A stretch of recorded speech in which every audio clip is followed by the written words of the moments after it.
are live. Yay! And I'm back. Yeah, and Chris is back. All right. Pro tip, don't have kids if you want to do anything on any kind of regular schedule. Right. Yeah.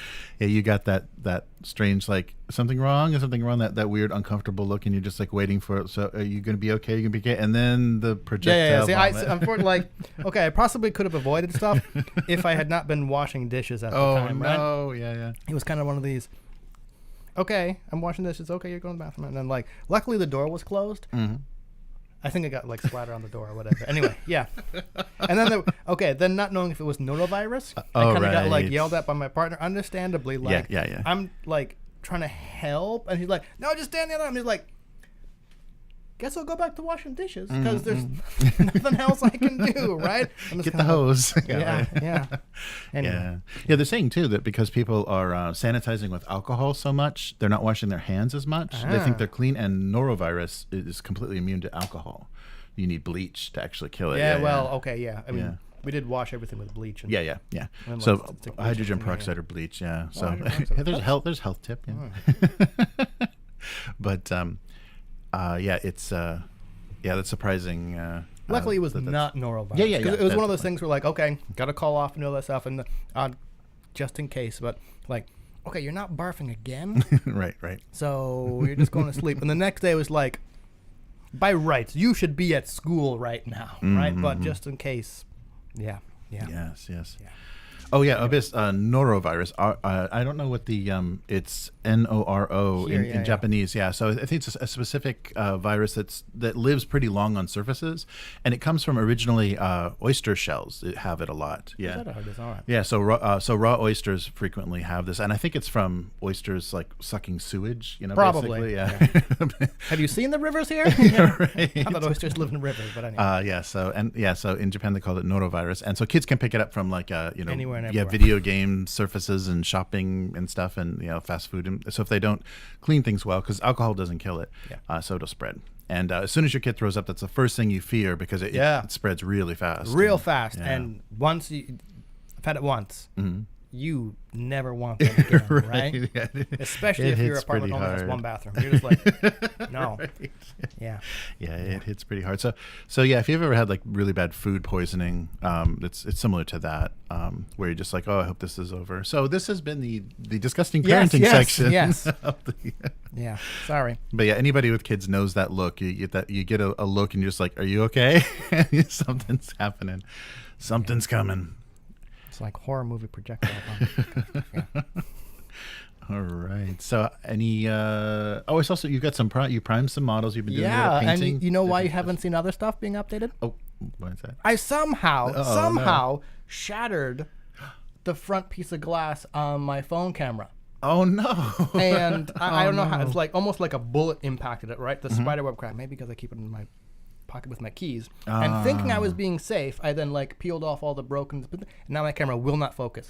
The latest thing on my Instagram is this giant fuzzy blob. I'm like, that is the best I can get now. That sucks. Yeah. Maybe I can do like selfie mode or something. Yeah, right. Just I won't be able to see anything when I'm switch the camera and put a mirror. Yeah. So I was doing stuff. That sucks. Just no one will be able to see it now. Yeah. Oh, that's too bad. Yeah. But I was trying to keep it real simple, just Zenithal Prime, which for people who don't know, it's just like you base everything black and then you either dry brush it, or I'm using the spray cans of just either like a mid-tone gray and then a white on top of that to kind of imitate light coming down from above, or you can dry brush it. You can do all kinds of fun stuff with it. Then just contrast paints, and I did an oil wash, or I'm doing an oil wash on top of that. And I don't know if it's the oil wash I had was old, about like 2 months or something. It was not as dark as the first one I did. Oh, really? Because I was really expecting it to like grimy stuff up, which is fine since I'm painting like turnip and sludge miniatures, but I might have to mix up some more and do it again. But I'm liking how it came out. I'm trying to keep things as simple as possible since I have nowhere near as many as a 40K game. Yeah, but still a lot. Quite a bit, yeah. Nice. Yeah, and so hopefully as soon as our shipment arrives from North Star, we will have a live stream. The giant kit bash thing. I think my copy of Xenos Rampant with the extra Stargrave sprue shipped. Oh, cool. Okay. So no idea how long it'll take to get here, but yeah. All right. Yeah, they I guess I was supposed to put in the notes like which kits we wanted, so they emailed me. So maybe that delayed it a day in processing. But yeah, we should be seeing that soon. Yeah. All right. So how's everybody doing in the chat? Ooh, I can actually kind of read the chat. Yeah. Yeah, nice. So Miguel and Abyss, good to see you guys. Yeah, I imagine Matt is busy Thanksgiving. I completely forgot about it until this is our official Black Friday podcast. Oh yeah. And I'm not talking any deals. Yeah, I was surprised there's nothing amazing online. Like people are using Black Friday as their sales, but it's like 25% off. Okay. Yeah. But with the way things are going, no one wants to do deep discounts right now unless they're trying to clear out. Well, I think Warlord Games has they're doing their annual sprue deal where it's 50% off selected sprues, and having just placed a couple orders, I'm looking at it going, I don't think I can justify anymore. Right. That's right. I saw that Warlord. That seemed to be one of the best ones. Exalted Funeral had some good zines and brochure kind of collections that were pretty cheap. I think Blacksite Studio is doing a deal as well. Maybe 30% on miniatures. I don't know. My web browser's kind of weird at work, but I'm going okay, I kind of want those Keth sludge head conversions just for future. Is this the time to get them? I don't know. Right. Oh yeah, and following up on last week, we were talking about Atlantic Digital. So I signed up. I signed up early bird on their My Mini Factory for Atlantic Digital. It's basically their first set because they didn't have any input from subscribers yet. It's basically everything on their web store, like all the STLs on their My Mini Factory shop. So it's great. It's a huge amount of stuff and a really good for a bunch of lines, isn't it? Like Death Fields, and they're kind of classic fantasy, and then they're kind of Napoleonic stuff or more historic stuff. Historical and fantasy. Yeah, it's really great. So and then there's a poll up for what you want to see for next time. And the other cool thing is, unlike some of the other Patreons or whatever that I've been involved with, they are adding stuff the whole month. So they're there's more files are going to be available, more files. So it's not just here it is. It's these 10 things or whatever.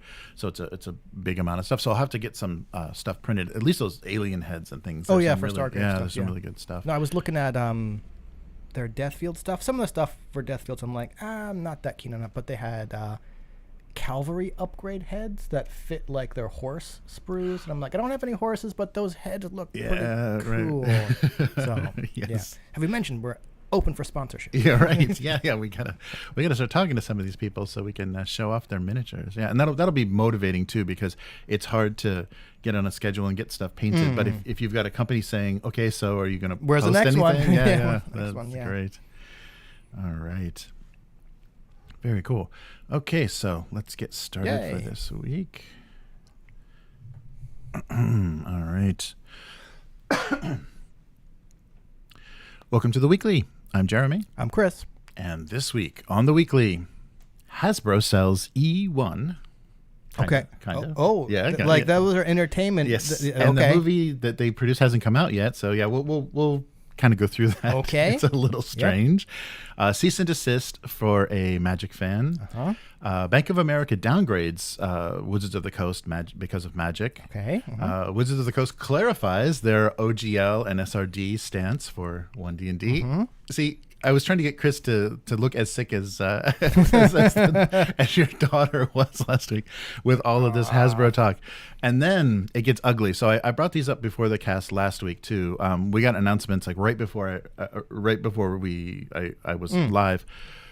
Walking Dead Universe by Free League Games. So they got the license for Walking Dead, and it's a collaboration with AMC Studios. They're going to do an actual play. Recorded it. It's okay. This is getting a little crazy. They might be overreaching because they still haven't fulfilled Blood March and things for Forbidden Lands is still not. So they may be overreaching. I hope they don't get too big. And an excellent humble bundle for Battletech. Oh, cool.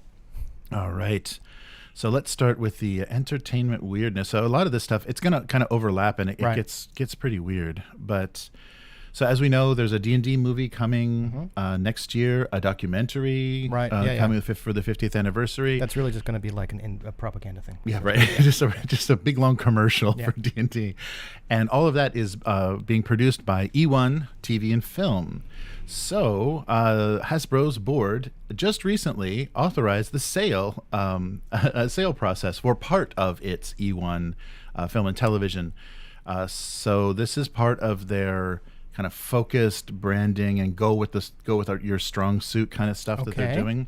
So they're dumping everything that isn't related to these kind of core brands that they want to focus on. Okay, so when they say they've authorized the sale, that means we the public don't know, but maybe they already have buyers or at least interested parties. Yes. Or does that mean they just kind of went, we don't want this? Anyone interested? No, they did say at because JP Morgan and Centerview Partners are moving ahead with this sale, and it's for a content library of 6,500 plus things, I don't know, shows or whatever, of non-Hasbro branded and scripted television. So these are things, and I was surprised by some of this stuff. These are things like the movie The Woman King, the Yellowjackets streaming series, the Rookie franchise. So I was like, okay, and then there's some Entertainment One, Canada film and television business, Hasbro's unscripted division, so their reality division, including Naked and Afraid. So Naked and Afraid was under Hasbro. That's weird. Like, so I can kind of understand now why they're like, okay, let's get this stuff that's not very kid friendly out the door. Okay, now that makes sense. Well, I forget how they acquired eOne, but I guess everything came as a package. Right. And it's like we have all this stuff, and yeah, like you kind of said that they're paring down and focusing on, I guess, only Hasbro branded stuff, like you said. Right. So they have inbound interest from several interested parties about these pieces. So, and this was a real push, and I guess this purchase happened under the previous CEO, Brian Goldner, who passed away from cancer in 2019. And this new shift towards digital and core brands with the new management means that they want to jettison as much of this as possible. I guess I can understand that, right? Like we bought all this because we want these pieces, all these extra pieces they're not really interested in or kind of against what we're going for. So anyone else want them? Yeah, right. Yeah, but that's the thing with acquisition that you always fear is like things are just going to get chopped up and sold off. So yeah, of course Hasbro would do that. So they are talking about so a quote from the CEO. So following our recent investor day where we introduced our new branded entertainment strategy, Blueprint 2.0. I can't even imagine the level of corporate talk. Yeah, so they received interest and they're moving forward. So when they acquired eOne, they got a bunch of talent and top tier production and deal making capabilities. But they are moving forward with their strengths. And strengths would be such things as Peppa Pig is what they wow. One of their strengths. Well, okay. I keep thinking of Hasbro as like I keep thinking of WotC only when I hear Hasbro, and Hasbro has a lot of other stuff, kids things. So yeah, but still, like Magic and D&D are their biggest earners, and they own all of that. That's pretty striking. It is, but I mean, we might talk about later. Has like D&D and Magic are their biggest earners because Magic and D&D squeeze the out of their fans, right? And people keep paying it. So yeah, that's true. So Hasbro's entertainment team will continue to operate under the eOne production mark. So they're selling off the things that came with eOne, but they want to keep that brand. eOne, right. So that they're not totally destroying, everything that they're setting up with these movies and this documentary stuff. Right. So that branding is going to remain in place. They're not going to go to Hasbro Entertainment or anything. Just these other things will not be eOne anymore. You're right. Yeah. So they're just paring it down. So it was strange news with the timing. It's like, well, that's a little premature, but I guess it is. If they have success with this film, if this documentary does anything, maybe they will start focusing really hard on, okay, now we have the history of Magic, and now we have, Or alternatively, it's kind of like, okay, we want this to be a success. We don't really have a guarantee it's going to be a success, so let's cut as much of the dead weight out of this as possible so that our bank books are still positive.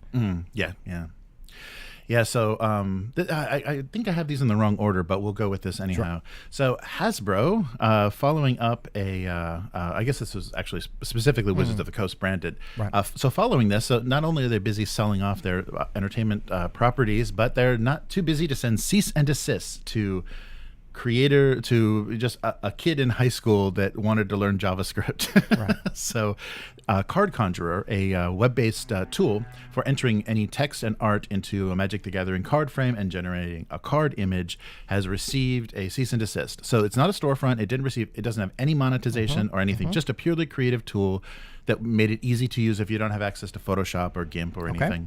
So Kyle Burton was responsible for this, and it was a JavaScript project for when he was in high school. And he just loved Magic, and people loved this app. They loved this. They loved what he did, and so it became very useful. And to do comedy, joke cards and stuff. It's very, very easy to kind of generate stuff. So received a cease and desist, and it was kind of the thing that he always dreaded. The community really supported what he had done, and it wouldn't have gone as far as it did without this. Like, wow, you did a great job.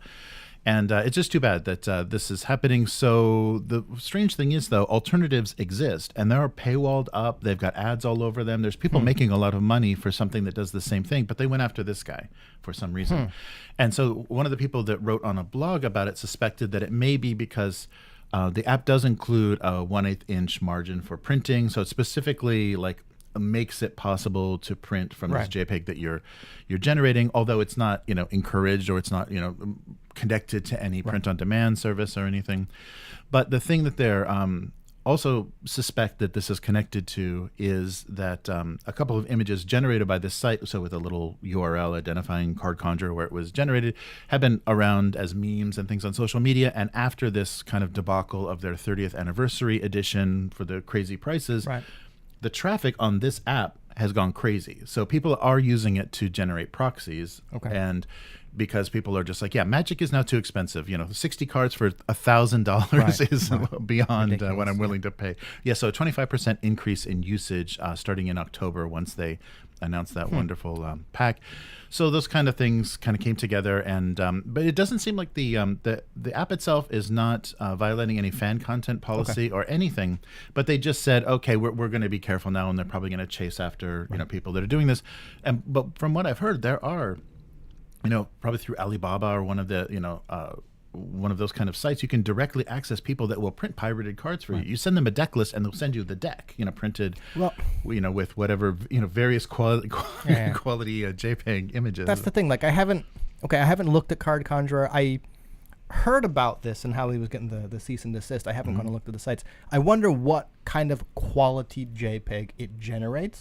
And you say, like, it prints up like a border and stuff. Like, okay, how close is that border to actual Magic branding, right? Like, if you showed up at a tournament and played one of these cards that you printed, would someone immediately be able to tell apart from the little URL at the bottom? Right? Because, like, if this thing spits out like something that looks almost like exactly like a Magic card, okay, I kind of get why they're doing it. And also, like, if it looks that much like a Magic card, aren't you kind of infringing on IP thing, right? I think I remember reading something about, like, the mana symbols, right? Or, like, the tap symbol. Like that kind of stuff, like, sorry, that's property Wizards of the Coast, right? Right. So it's true. But if it's not being sold, though, then that's another thing too. If it's just something out there and it takes a user to generate that content, so it's like Well, I remember,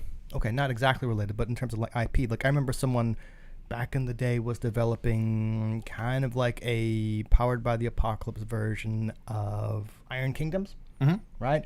And got hit with a cease and desist, right? Because you can't use like Warcaster and all this stuff. It's kind of like, this was only a fan kind of thing, but still, sorry, you're using our IP without permission. Yes, so. you're right. Yeah, and so, there's always that gray area too, and a lot of hobbies, a lot of companies support that or allow it. They allow this gray market because it's good. It keeps the community. Yeah, it's advertising, keeps the community kind of excited. And as long as they're participating in this gray market, but also buying your products, it's hard to draw a line where, what's going to lose you sale, what's actually going to lose you sale. Well, I was kind of wondering about like fan content stuff in terms of like comic conventions, right? Like, the artist drew this themselves.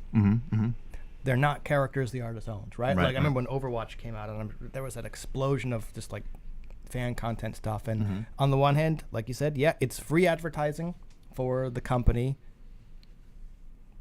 but well, anyway. And it gets really that comic artist thing, that's a real touchy thing for me too, because Marvel actually cease and desisted the creator of Ghost Rider, who was drawing Ghost Rider at conventions, because we own that. You can't draw that and sell it. We own it. He's selling his effort. He's selling his ink on paper. He's selling a physical thing. And actually, for a lot of comic book artists, that's a good chunk of their annual income. So to take that away and try to boss them about IP and not just encourage, because he is spreading, they're going to buy Ghost Rider comics and Ghost Rider merchandise if they get a sketch from the original creator. But not seeing that is pretty short-sighted. And and these older creators, or the older artists too, that's a great thing for them to be able to do, meet the fans and be able to do well into their retirement. But nope. Sorry. Welcome to capitalism. Yeah. We own that now. Even though you created it, it's ours now. Yeah, and I think that was like a Disney lawyer kind of thing. Probably. Happened after the acquisition. So, well, we were talking about that wonderful limited edition, $1,000 limited edition to celebrate the anniversary of Magic. Right. And Bank of America noticed that too. Okay. So Bank of America is accusing Hasbro of destroying Magic the Gathering for short-term profit. So there was a report released recently, they're calling it kind of a deep dive on by analyst Jason Haas from Bank of America. And some of the criticism that he had was, Hasbro was overproducing Magic cards. That I agree with. Yeah, they propped up recent Hasbro results, but they are destroying their long-term value of their brand. So Bank of America has shifted, and they're the only financial institution to do this, but they've shifted their rating for Wizards from buy to underperform. And the targeting the stock price from 73 down to they're expecting $42 a share. So it's a pretty big drop. Yeah. But the things that they're talking about is players shifting, and this is obviously a sign that they're not doing something right, because players are switching to these eternal formats, like the Commander format. Oh, right, as opposed to standard. Yeah, and so you're not keeping up and trying to refresh decks, and because there's so many products coming out. But even though people are switching to Commander, now they're taking advantage of that. And somebody was showing, between like 2019, 2020, 2021, they double the amount of Commander cards released. I read that, yeah. Yeah, so there's like one, like last year, it was like one a year, one a day. There was like more than 300 Commander cards were released in a single year. So it's more than one a day that you had to kind of, know about or pay attention to. I think I read they kind of showed like the sets, right? Like I remember back in the day when I was playing Magic, it was like, okay, you got one standard set every 2 years. And one kind of block every year, right? You had that big release, and then like about 3 months later, you had like the second part, and then about 3 months later, you had like the third part, right? And that was it. So standard was one core set and two of the whatever most recent two blocks. That was back in like 2005, right? Then it became, okay, standard gets released every year.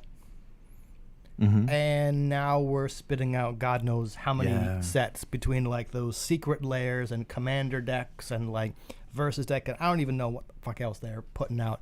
So yeah, I agree with the person's analysis of there are too many. Yes.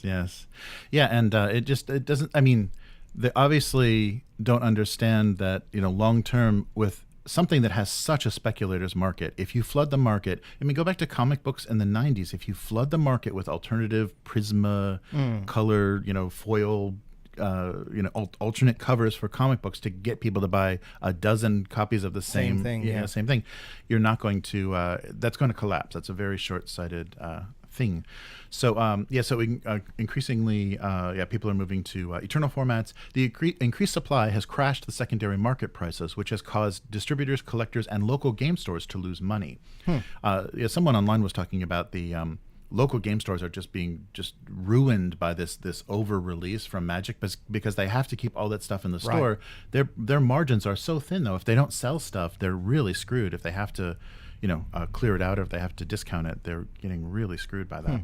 I wonder if, I know there's some kind of like official thing, right? Like stores can kind of get some kind of like official like Friday Night Magic thing.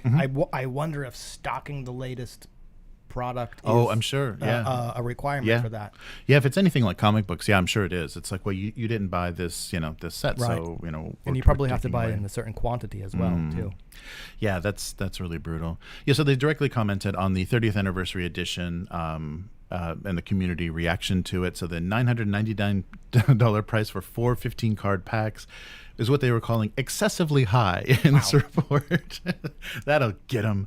So there's also something that they're calling reserved lists. So I didn't know much about this, but stores maintain these reserved lists that are the kind of most the prices of many reserved list cards. So the kind of the best cards or the highest value of cards, and that has just recently dropped. So it's the aggregated price of reserved list cards. It peaked in 2021, and but now it's on the decline. So it went from $250,000 for like the value of all these cards to about $150,000. So it didn't, not quite half, but it lost a considerable amount of value.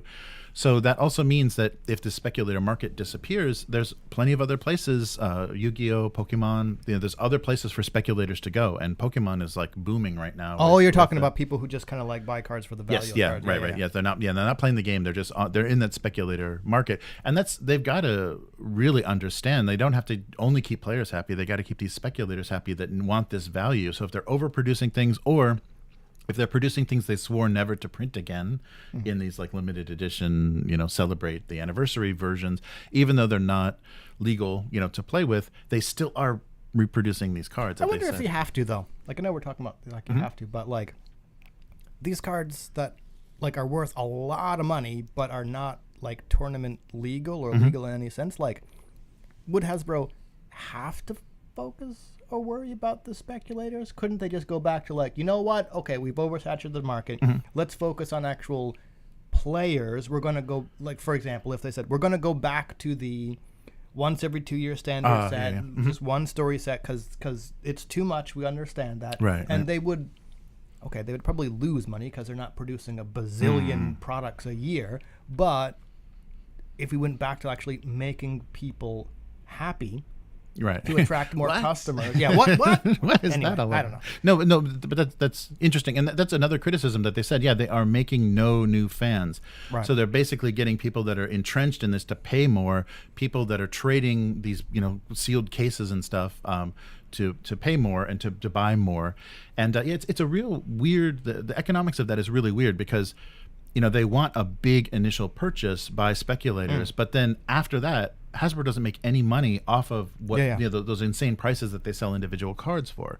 So it's a weird thing, but it doesn't look like they're going to be slowing down anytime soon. So they need to stop printing so many sets, but already scheduled in 2023, Universes Beyond, The Lord of the Rings, Tales of Middle-earth, Doctor Who crossovers, and then all of those Secret Lair, all of that nonsense keeps coming out.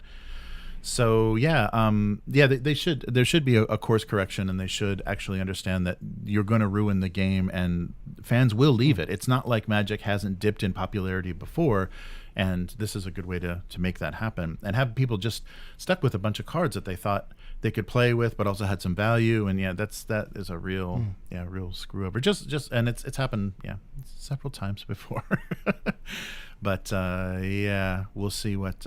If they can salvage this brand. But so if more people start downgrading this as financially risky, then we'll see. But they were calling, though, Hasbro, or I guess Wizards of the Coast were saying so proudly that it's their first $1 billion brand, that the over how many years? But that's what they were so proud of, and that they're pushing there, and so it looks like what we were talking about with them abandoning a lot of stuff that they own with eOne. They are focusing on D&D and Magic, and they're going to push it so hard that it could really not generate any new fans and piss a lot of the old fans off. So they're pulling a GW. Yes, right. So we'll see. And moving on to Dungeons and Dragons. So I haven't had enough of it. So I talked last week about there was a rumor by Instructaboy claimed that they had a credible source from Wizards that said there will be no open game license and no SRD for one D&D. Okay, but there's also no editions. Yeah, right. So it's getting kind of weird. So so Wizard just clarified this, and of course this would affect companies like Paizo and Kobold from moving forward with supporting this new system. And they're saying specific and also forward. So that would mean 5e is still backwards compatible technically to 1D&D, but that would force everyone that wanted to produce content to turn to the DM's Guild. that takes 50%. So you're not going to be selling anything that's compatible on your own. But a statement, so comicbook.com got a statement from Wizards concerning this. So they replied to this concern by people and said, "We continue to support the thousands of creators making third-party content for D&D with the release of One D&D in 2024. While it is certain our open game license will continue to evolve, just as it has since its inception, we're too early in development of One D&D to give more specifics on the OGL or the SRD at this time." So basically a non-answer. Yeah, right. Yeah, it's like, yeah, we may screw you, but we're not going to tell you that yet. We're not going to tell you how, because, yeah, they don't want to create another Paizo, and if they could hurt Paizo, they wouldn't mind that either. So this is, very frustrating. Well, like you said, also like forcing everybody who makes content for them to go through the DMs Guild. Yeah. So that's just it. And so then they have also the ability to censor you, tell you, what they also what have the art ability to say, "Oh, that cool mechanic, it's ours now." Yeah. Oh, yeah. Right. That's right. Yeah. That thing you created is. Yeah, that thing you created is actually ours now. Yeah. Thank you very much. We don't have to. Well, they'll save us some time. Yes. So let's move on to another worrying situation that is not D&D related. This is just brutal. So I mentioned a little bit, kind of in the Q&A chat time last week. Free League is making The Walking Dead tabletop role-playing game. The Walking Dead is ending. It's over. The show is over. The comic book's been over a long time ago, and it's just it's literally a zombie series. Like it's just crawling along mindlessly. All the major characters are gone that you care about, and it's a really strange kind of American television tends to do that. Just like wear out their welcome and go way beyond. Just go the British route. Like 3 seasons, each one 6 episodes, and that's done, right? No. And a Christmas special. Yeah, Christmas special. So, Free League has announced the Walking Dead universe. So, yeah, it's but instead of the named characters from the series, because this is done in cooperation with AMC, so they would have rights to everything that AMC owns or created. But you are going to create a group of survivors of original characters. Okay. And this is all slated for fall of 2023 release with a Kickstarter, I think, next spring. Pretty recent. Yeah, so... Some of the shine's actually coming off of Free League for me for all these Kickstarters are doing. But especially with these big licensed IPs. Yeah. I mean, and this timing could not be worse. If they would have gotten it a little bit earlier. And I think, though, the thing that kind of clicked for them, this is just... Matt mentioned this when we were talking about this online. They've got their new Twilight 2000 mechanics that are kind of, and so it's like, oh yeah, that's perfect. You can just shift that right over to a Walking, put some zombies in there, and we got a Walking Dead IP. So that must have been a conversation that happened at a gaming convention, and some brand manager is shopping stuff around, and it seemed to be a good combination, a match made in marketing heaven. But so it's a co-production between AMC Networks and Free League, and it's going to involve Scott M. Gimple, who was I guess a former showrunner of Walking Dead, and then all of the usual suspects from Free League are going to be involved with, along with the guy that we started hearing about with Blade Runner and a little bit with Alien, I guess, Joe LaFavi. So he's kind of the liaison between, he's like kind of managing the brand, and I guess kind of they're working to keep things between the game production and the licensee happy, or licensor. Anyhow, so Year Zero engine, and we'll see what this turns out to be. Well, I mean, I said I spoke kind of negatively about Free League. Maybe this is AMC going, this is our one big hit. What are we going to do with it? Yeah. Hey, did you see what Free League did with Alien and Blade Runner?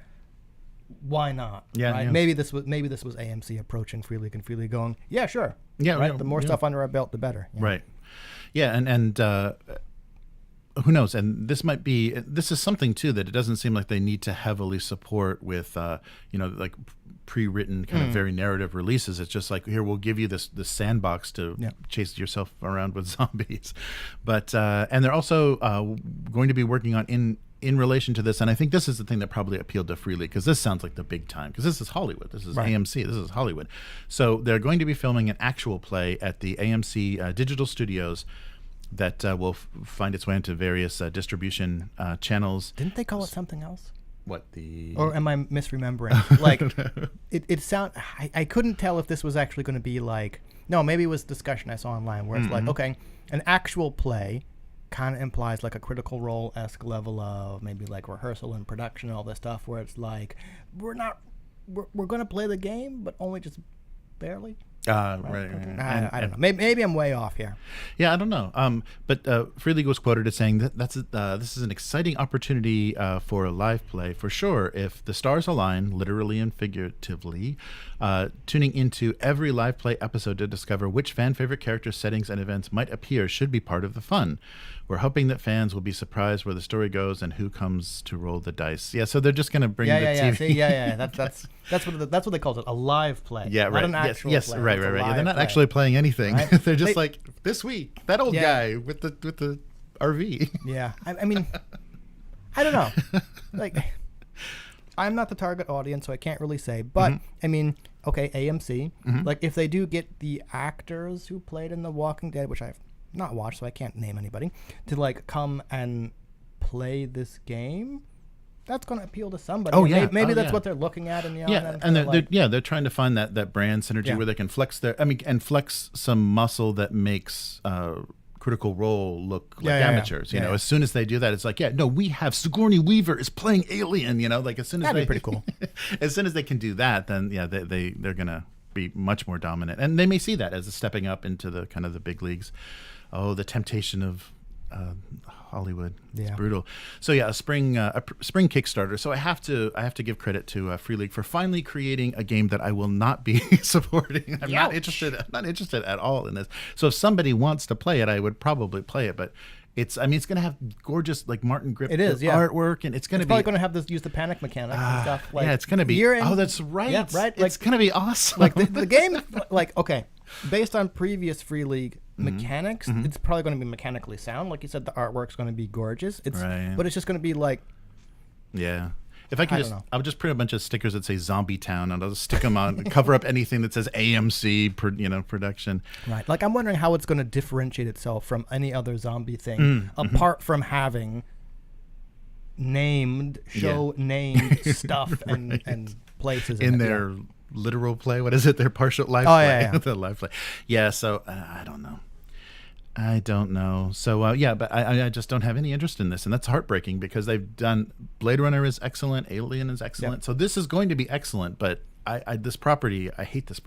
It's just it's worn out its welcome. It's an unwanted guest. So we'll see, and we'll see how the Kickstarter does, because the crowdfunder they're like gearing up. We're going to do a live play. We're going to have the actors on, and the Kickstarter fails. Maybe that would be a thing, wouldn't it?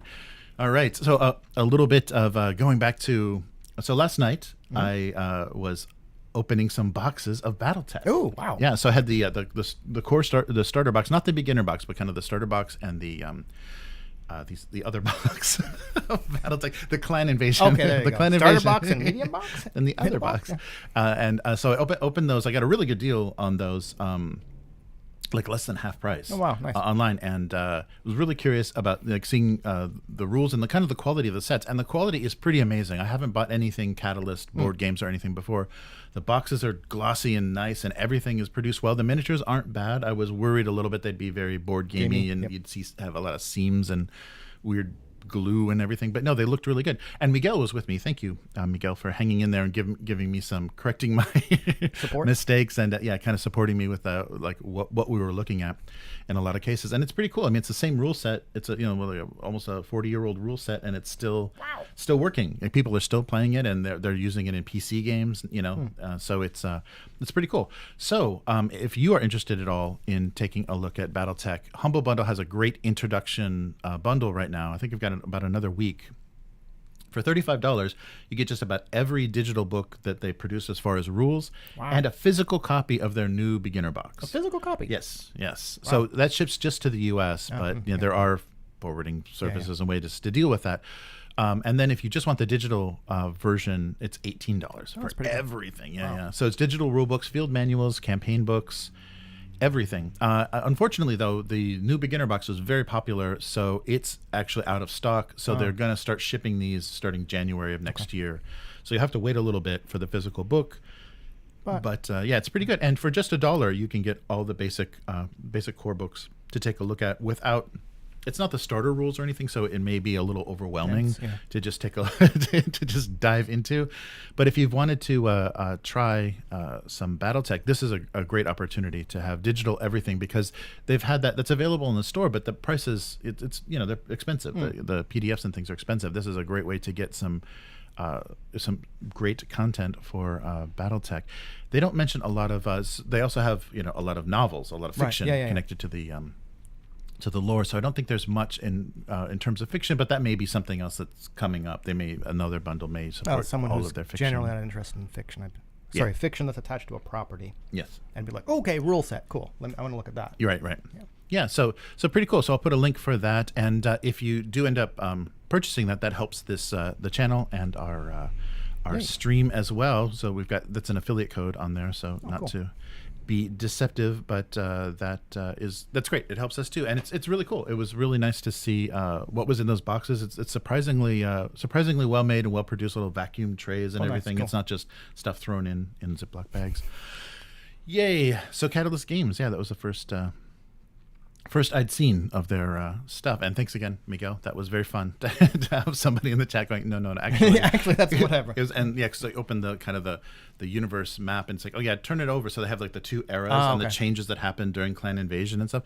And you've got to see, it's like EVE Online. It says that you open this map and you're just like, okay, there's like 1,000 planets here. And they all have description. There's like in the lore, most of the planets, a majority of the planets have actual, like it's this kind of planet, this is going on, this happened, this is the history. It's insane. That's some deep lore. All right. Sounds pretty intimidating. So that will do it for this week. Yeah.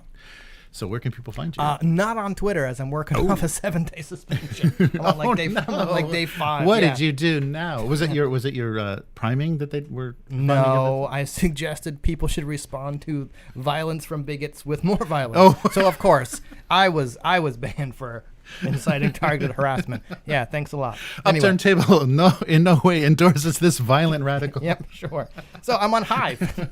I'm on Hive now, along with a bunch of other people. I'm on Instagram. It's still Hivemind, HYVEMYND. And yeah, that's where you can find me not posting pictures of miniatures because my phone camera broke. Oh, that's right. But before I go, I wanted to bring up the fact that Max Fitzgerald, the guy who created Turnip 28, is running another contest until December 17th, the Scab Tank Challenge. He's been developing a game called Swill, which is set in the same universe. It's just horrible tanks. Oh, right. Oh, so it's like nice. Turnip 28 with tanks. Yeah. Like there are no kind of official rules for Swill yet, but there are rules for a Scab tank to be used in Turnip 28. It's all experimental. Nice. So you have until the 17th of December to post a high-res pic to the Discord, as well as include your Patreon name. You don't have to be subscribed to the Turnip 28 Patreon. You just have to provide those details so they can get the prize. 3 prizes. Best tank is you get a set of the still experimental Turnip 28 STL files. Ooh. Second prize, which is filthiest tank. Yep. You get like $100 worth of prints from the store, and then third prize, which is best heraldry for your tank or your swill cult. You get any print you want from the in-print store. Oh. So yeah, check out those rules. You can have stuff on your tank like the Icar beam cannon and just all kinds of horrible stuff on your tank. You can even weld your turnip commander into the tank. Oh, nice. It's as you would expect from Turnip 28. It's just horrible, right? So go check that out. The rules are on the Patreon, and I plan to enter and bought myself a very cheap small tank kit that I'm going to slap crab legs onto. Oh, nice. Right? Yeah. Oh, very cool. Yeah, we'll put a link then in the description for that. That sounds great. Wow. Yeah. Very cool. And so Turnip is one of the things we're probably going to be kit bashing for when we get our parts and pieces and sprues in. So. And one of the things I was painting before my camera went out. Oh, nice. Oh, you got to get any old phones around with a decent. I'm going to try and dig one up. Nice. Or just snag the partner's phone. Yeah. What are the pictures on here? Yeah. Anyway, so how about you? All right, so I'm doing my single panel gag cartoon, so abuse cartoons on YouTube and Twitch. So I live streamed the drawing of that on Monday nights North American time, and if you want to see that cartoon, go comics.com/domestic domestic abuse, and it was featured. It's on the featured webcomic page. So yeah, people are. I'm getting new people watching because it actually got featured. Wow. And people are like, what is this? This ain't Garfield. All right. So if you'd like to support what we're doing here with the weekly, visit upturntable.com. We also have a Patreon, so patreon.com/upturntable, and become a weekling. The strongest of all supporters. Yes. And let us know what you'd like to see more of on the weekly, and maybe less of the Hasbro gossip and business news. No more Hasbro. But if they collapse and kill Magic, then we'll have been there. We'll be witnesses. Will go as well. Yeah, we'll be witnesses to the collapse. All right, and so we do this every week. And thank you so much, patrons. The audio for this entire live stream is available on the Patreon RSS feed, so that's another enticement. You can hear everything we said in a nicely sweetened audio file on the RSS on Patreon. And also consider clicking the join button below on YouTube to become a YouTube member. So the same content as Patreon, and also gets you access to little badges and emojis and things in the chat. So that's it for this week. We'll be back again next week. Later, mortals. Goodbye. All right, so be right back. Technical difficulty.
All right. Sorry, the countdown was all done.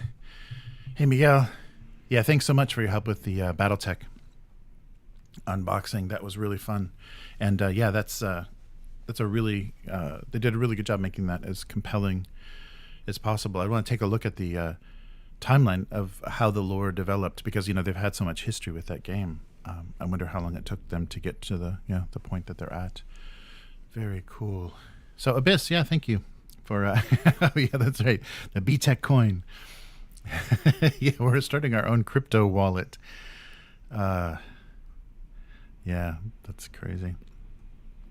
So yeah, good to see everyone.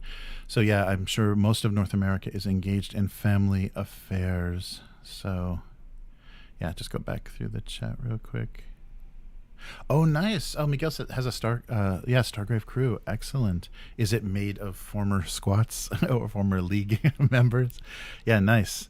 That's very cool. Yeah, hopefully we'll get from our live stream, we'll get a couple of Stargrave crews, and I'll start some Turnip 28 and also some of the characters we need to play, kind of that NPC or opposed kind of characters you need to play for Stargrave for some of the scenarios. So I'll go through the book and see what kind of aliens and NPC type characters need to be built. That's always a thing.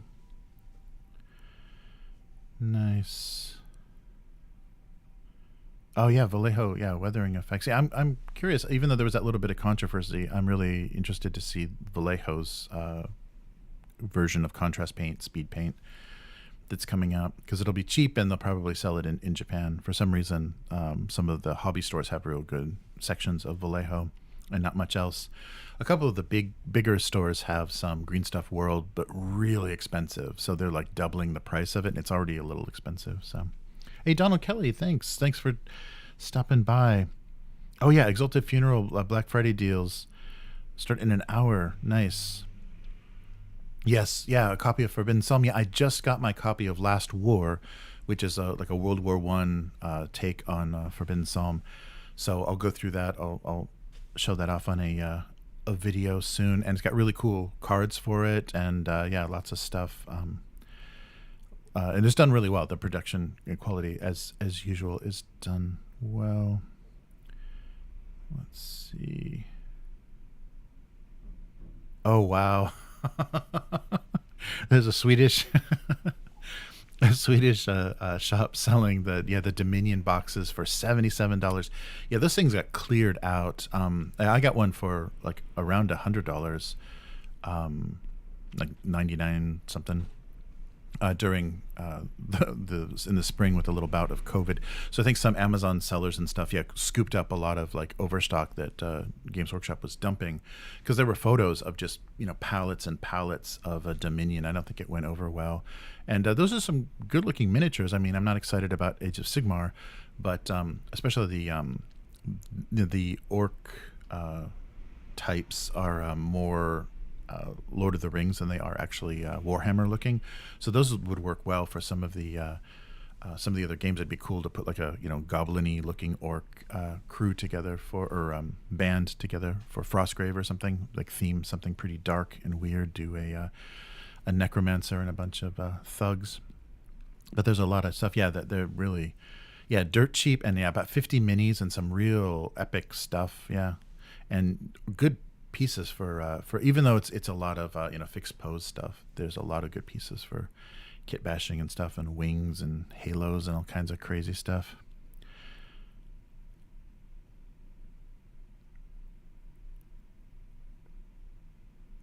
Oh yeah. Miguel made a good point about that, not caring about the speculator market at all, and I think it's a real weird thing to pay any sort of attention to. But they must know, like the bookkeeping, the accounting must be seeing that and saying, oh wait, that we always get these certain giant bulk orders from obviously speculators that are buying cases of these boxes of cards, and it stays the same. So if we produce 2 sets in a year, or we produce 10 sets in a year, we always get that guaranteed amount of sales because people are trying to resell it, but they don't realize that they're going to be killing that. Yeah, and there's going to be so many people just stuck with all this useless cardboard, and that's which what happens in every speculator's market: baseball cards, comic books, Beanie Babies. Everybody ends up holding the bag, especially the people that are thinking, I can play and sell my collection later for money. It's not, it's never going to work. Yes, Miguel says, Chris better join that Battletech hype train or else. Oh yeah, there was a funny quote on the, a comment, sorry, on the a live stream that we did for the Battletech unboxing, and it was just never, period, again, period. So I want to write back and see if I can get the person to tell their story. So I don't know if they're talking about never watching a video again on this channel, or if they're talking about I'm not getting back into Battletech, because it's had such a life. There's probably players that have come and gone, so people that have lost fortunes.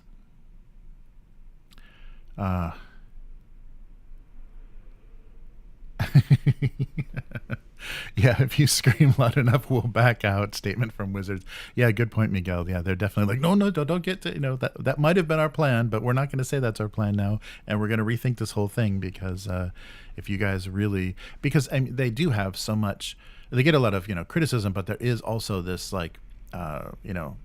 whatever you call it, these WotC stands, or these people that just come to the defense of Critical Role and WotC for everything that they're doing. So if they lose that faith is shaken, then it's going to be pretty rough.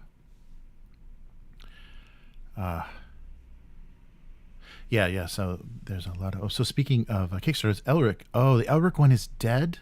Oh no, that's right, Abyss. You backed for the PDF of their RPG, but they are dead silent the past 2 months, going on 3 soon. Oh, I'm so sorry to hear that. That sucks. I almost backed that board game. I mean, I had no idea if that company was going to be able to do that, but maybe they just ran into production hell, and they're just like, who knows? Like, there's especially with licenses and stuff, there's any number of things. Well, I'll look that up, and maybe we'll talk about that next week.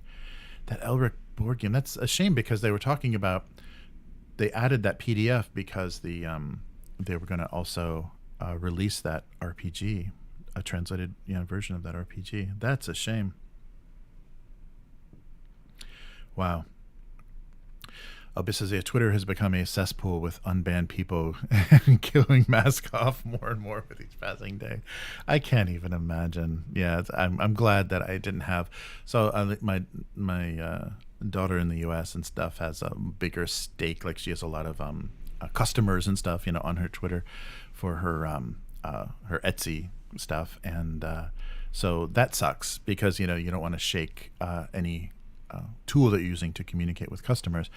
But so a lot of people are freaking out about this change. I'm just glad that I didn't, and Chris as well. Yeah, Chris is a Twitter a rabid Twitter user. Nice.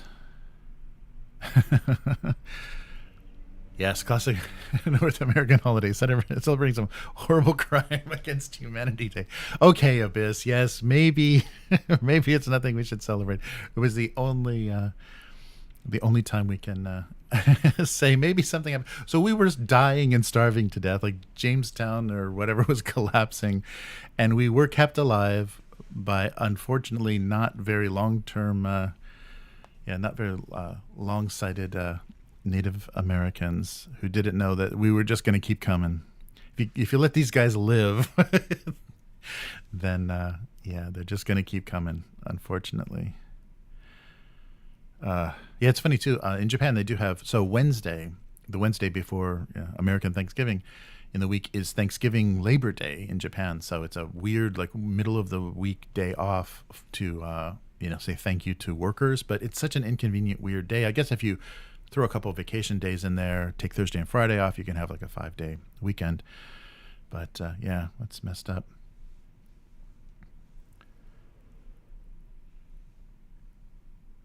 Oh, that's too bad. Yeah, some secondhand Battletech boxes. So selling locally in Tokyo. Damn. Battletech crypto. Don't give anybody any ideas. Yes. Yeah, my associate, Bankman, Mr. Bankman Fried. Oh, man. Alvaro, how's it going? Good to see you. Oh, yes. Oh, Miguel, definitely. Yeah, I want to see. Yeah, you sent a pic of a battalion. That's so many minis. So is that all officially produced minis, or have you gotten some, is it some 3D printed, or, yeah. Hey, there he is, Matt. Happy Turkey Day, Matt. Oh, turkey. Yeah, my wife said something so depressing about turkey when I was realizing that in Japan. So we were shopping, and I was like, "Yeah, can you get anything turkey in Japan?" I was trying to think if they had like turkey sausage or something. It's like, no, it's just mostly in pet food. I was like, okay, thanks for that. Yeah, we eat a component of Japanese pet food every year with our families. But that is a funny point. I think like Australia and America, we have our native poultry that we enjoy, but like ostriches or turkeys, but nobody else has any idea. Nice. Oh yeah, everyone get on your best behavior. Matt is here, but with the tryptophan from the turkey will take Matt out pretty soon. I think. Yeah, that's. I think Matt and I were raised in the same household, but had our minds wiped out with the same stupid jokes. We're definitely the same generation, Matt. That's so funny. Yeah, Matt will slowly be fading into nap mode. And then turkey sandwiches, midnight turkey sandwiches. All right.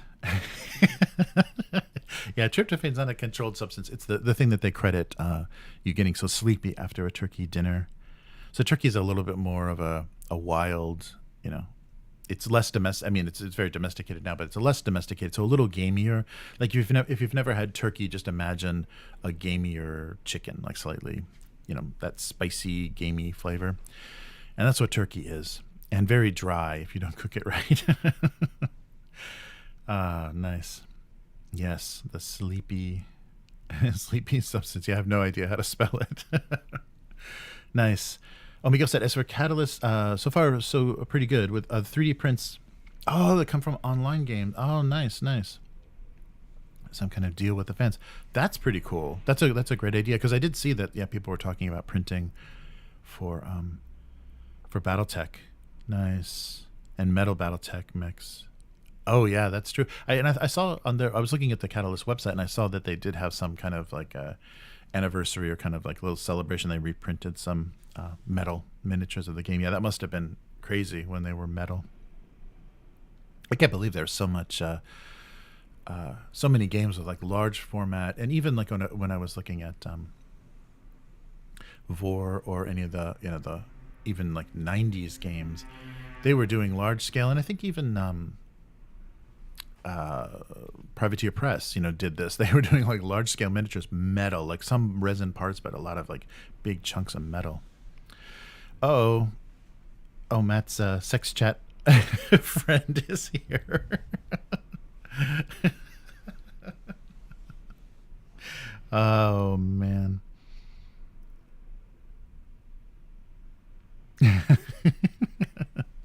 Oh wow. Fried the skin. Oh, nice. Oh, that's great. Yeah. We had the deep fried turkey, that the big, and we did it outside. It was Los Angeles, so it's the weather is fine in November. But yeah, did the deep fried turkey. That's like it's a good way to keep it from being ridiculously dried out.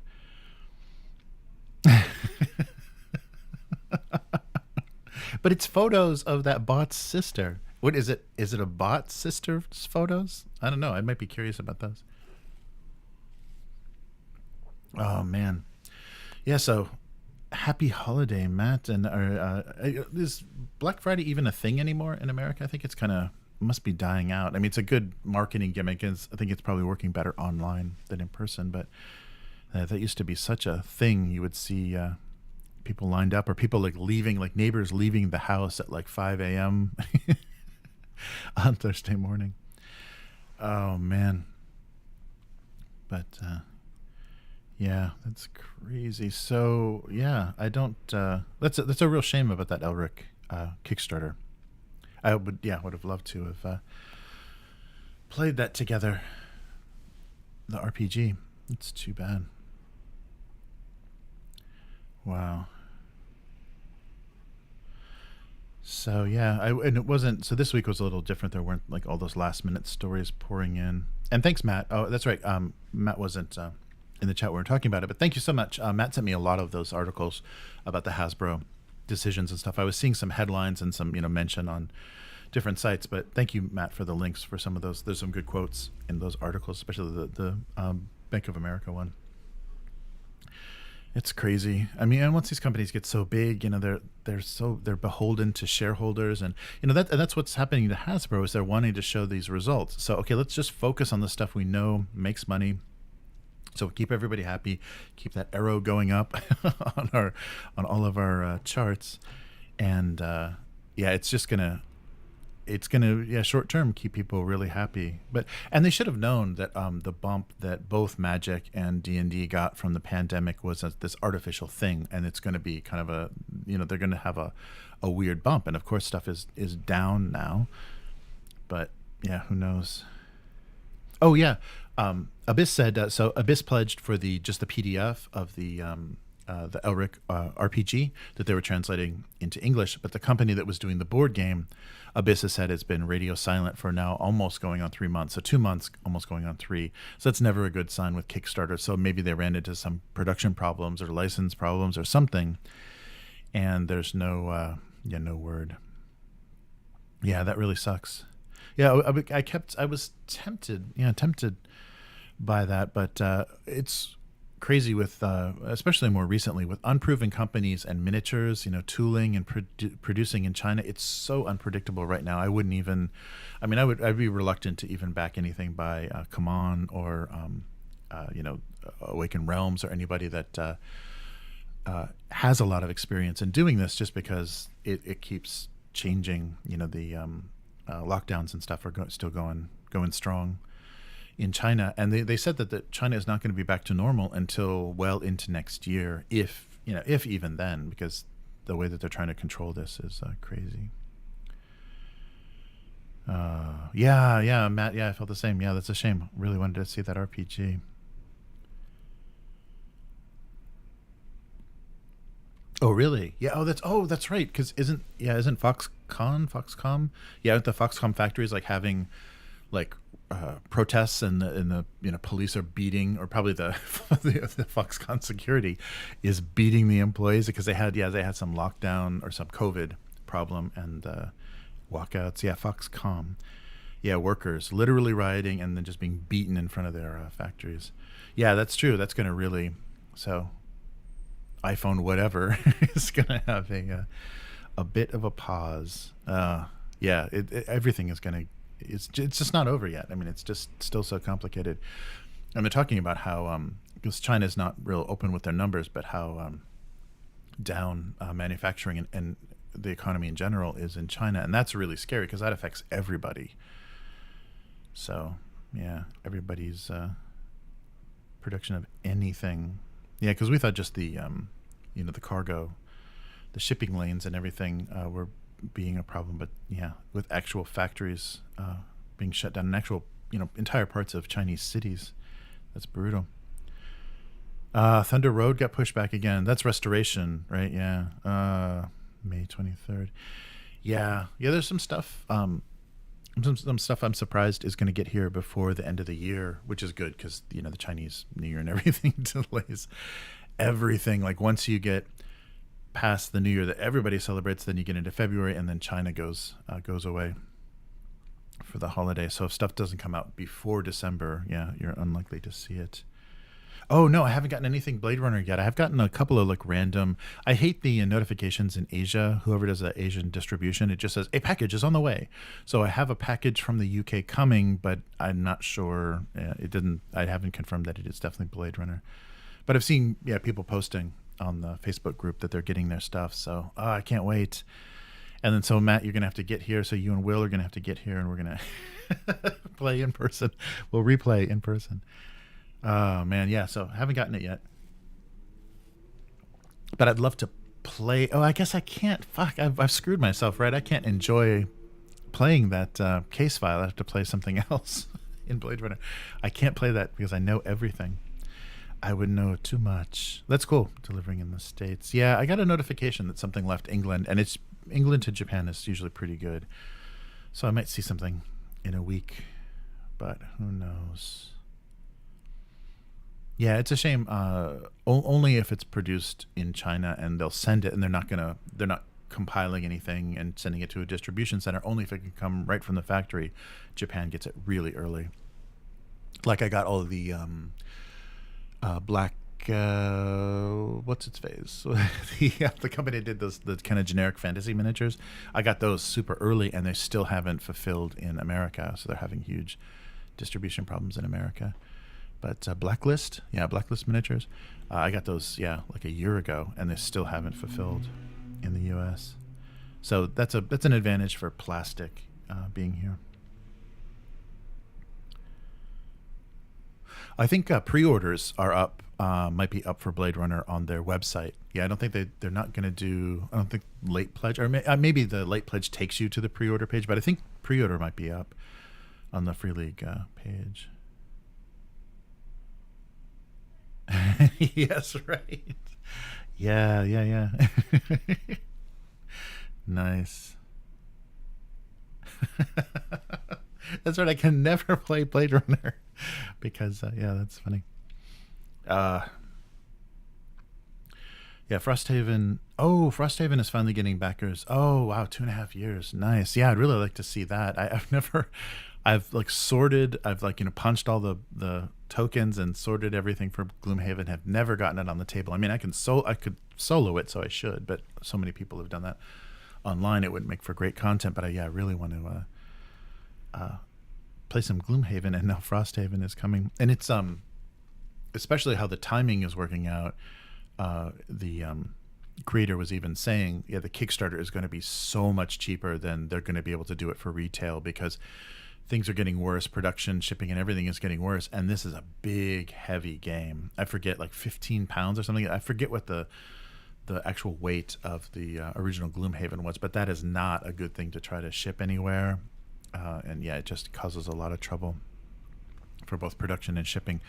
So Frosthaven Kickstarter was a good way to actually get your hands on that, and especially for international customers and stuff, because we can't get it any other way. So even when it shows up on Amazon or online stores, the price for shipping it is probably going to double. Oh, that was that was a funny thing too. I was looking at the Catalyst website, and they had some pretty some of the prices are pretty good for books and things, but the shipping to Japan everything was 125, 139. It's what's going on? So the shipping was triple the price of any of their books or anything. But I think that's there's probably another store or something I should be using, but I don't think they're not very shipping friendly to Japan.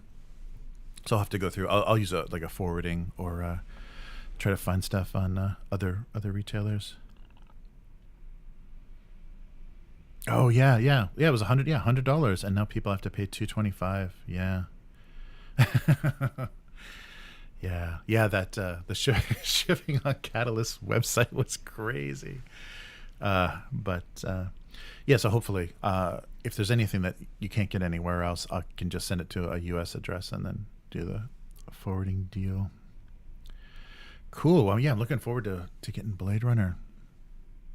I really want to see the quality of the materials and how they did the newspapers and everything. Oh yeah, I can't wait to see that that starter box and everything. And I hope that they're pretty quick. This is going to be a real test now that they have so many balls in the air. What's going to get supported?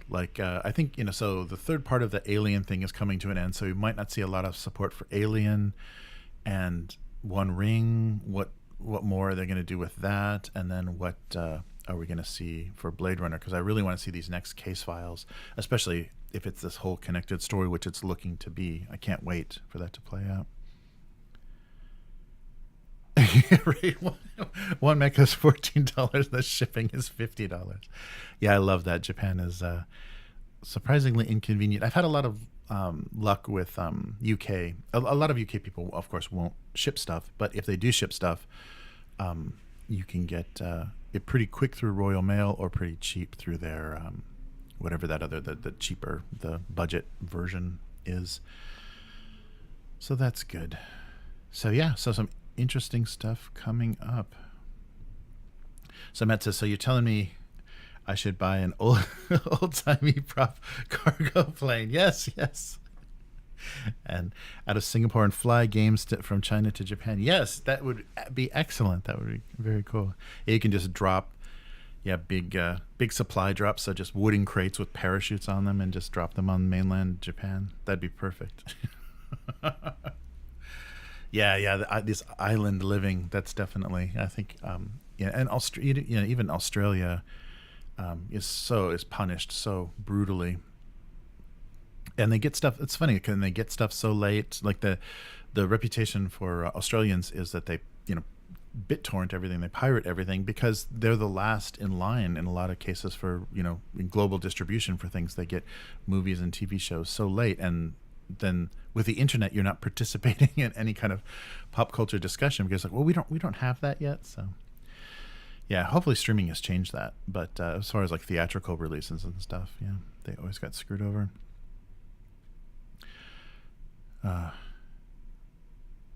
Oh wow, the DHL has an extra $20 for customs fees. Yeah, I guess they don't want to. Yeah, they don't want to pay anything out of pocket, so they're gonna make you pay all that up front. Yeah, that really sucks. All right, well, thanks guys. It's good to see you guys in the chat, and happy holiday weekend. I guess because it's technically is Labor Day weekend.